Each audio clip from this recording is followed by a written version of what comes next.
Hey guys, so we are taking the Cougar out for a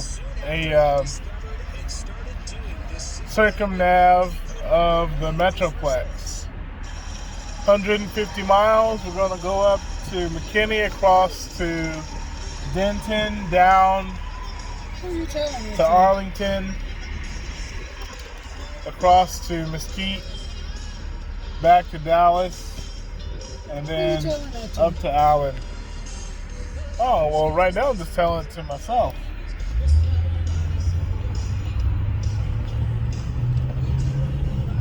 Alright, let's see what we got here.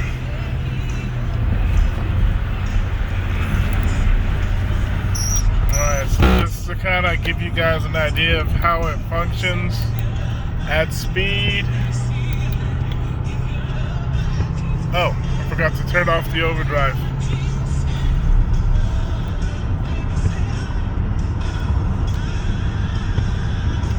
So there's a little grinding you can hear in the transmission. You know, as I stated before, the transmission does slip, and so just be aware of that.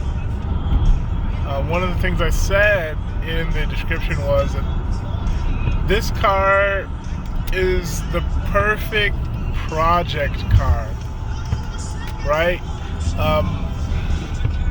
I would say I would not expect this car to be your daily driver, not without some work.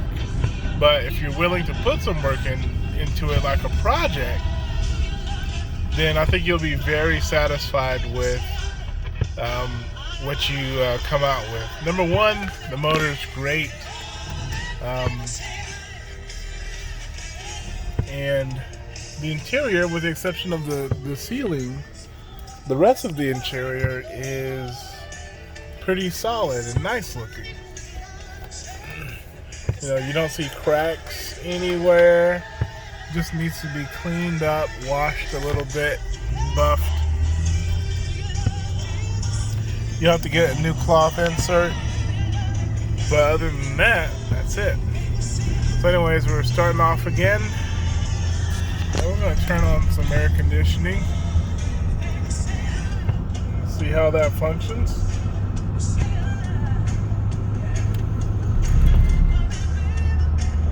So that's what it does when you're picking up speed, and it shifts to third gear. You know, again, this is a so what I've read about, you know, the V8, you know, Force Modular 4.6.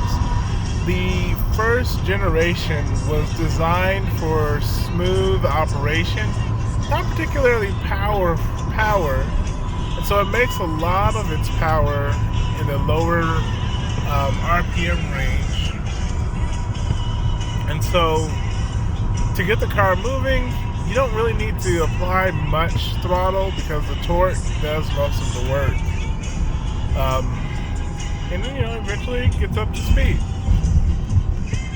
Now, something that you probably notice is that my finger is kind of hooked on the steering wheel. That's because the car, the steering wheel is a little loose. You see, you can turn it without the car turning straight.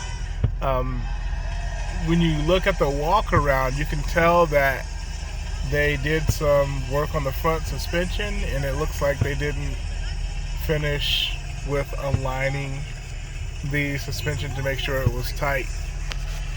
So there's some play in the steering wheel. You need to be aware of that.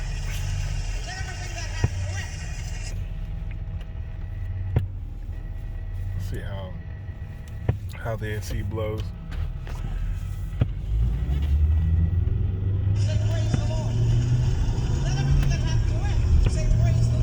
So we'll continue on. There we go. That's a little bit of coolness. Again, the AC is about as effective as you would expect of a 90s passenger car. So it doesn't blow particularly hard, but It blows enough to let you know that it's there.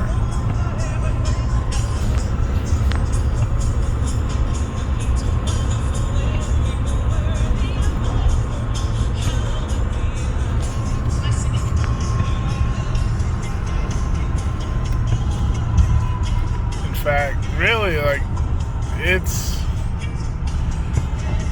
you know, it's that design where it's like, it's most effective when the car is moving at speed. There we go. You feel it, mama?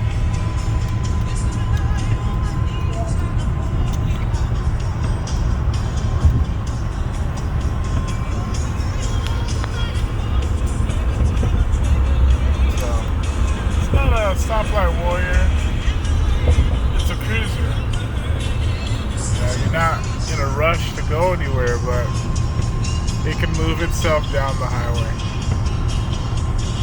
Anyways, I'll stop recording and we'll pick it up again once we get going on 380.